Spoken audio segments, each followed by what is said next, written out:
আসসালামু আলাইকুম। আজকে একটি গুরুত্বপূর্ণ বিষয় নিয়ে কথা বলতে চাই। সেটি আমাদের শিক্ষা ব্যবস্থা। মাননীয় শিক্ষামন্ত্রীর একটি সিদ্ধান্ত নিয়েছেন, অর্থাৎ শিক্ষা মন্ত্রণালয় একটি সিদ্ধান্ত নিয়েছে যে স্কুল কলেজের ম্যানেজিং কমিটির অর্থাৎ গভর্নিং বডির সভাপতি হতে হলে শিক্ষিত হওয়ার দরকার নেই। এই সিদ্ধান্তটি একটি বিতর্কিত সিদ্ধান্ত। দেশের মানুষের মধ্যে এক ধরনের মনোকষ্টের সৃষ্টি করেছে। কিন্তু আমি একটি বিষয় আপনাদেরকে নোটিস করতে চাই। আমরা যদি তৃণমূল বিএনপিকে দেখি, তাহলে তৃণমূল বিএনপির মধ্যে শিক্ষিত লোকের অভাব ভয়ঙ্কর। শিক্ষিত লোক নেতৃত্বে নাই বললেই চলে।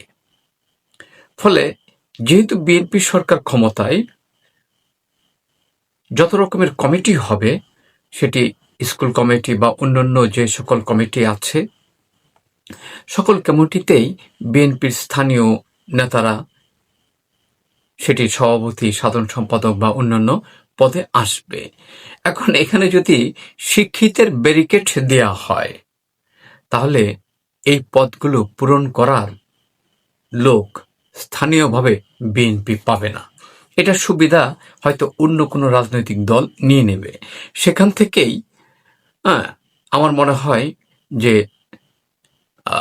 সেই জিনিস চিন্তা করেই শিক্ষা মন্ত্রণালয় এই সিদ্ধান্ত নিয়েছে। আমি বলছি না যে যারা শিক্ষিত না তারা স্কুল বা শিক্ষা প্রতিষ্ঠানের ভালো মন্দ বুঝবে না।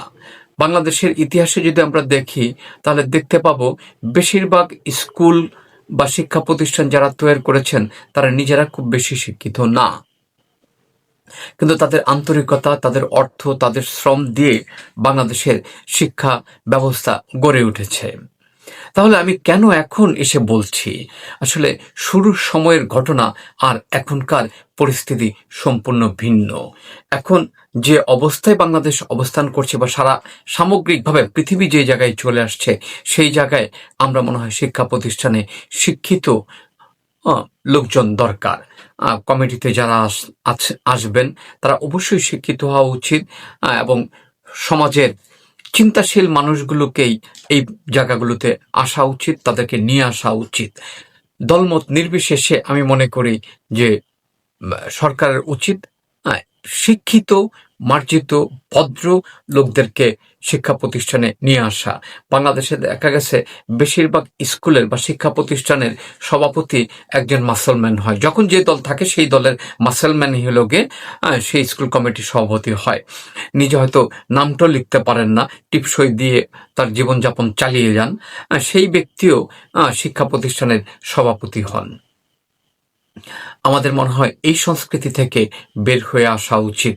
আমি শিক্ষামন্ত্রীকে, শিক্ষা মন্ত্রণালয়কে এবং সর্বোপরি বাংলাদেশ সরকারের বিএনপি সরকারকে অনুরোধ করব, আহ্বান করব তাদের এই সিদ্ধান্তটি আবার নতুন করে ভাবার জন্যে এবং ভেবে সামগ্রিকভাবে দেশের মঙ্গল হয় এরকম একটি সিদ্ধান্তে আসার জন্য।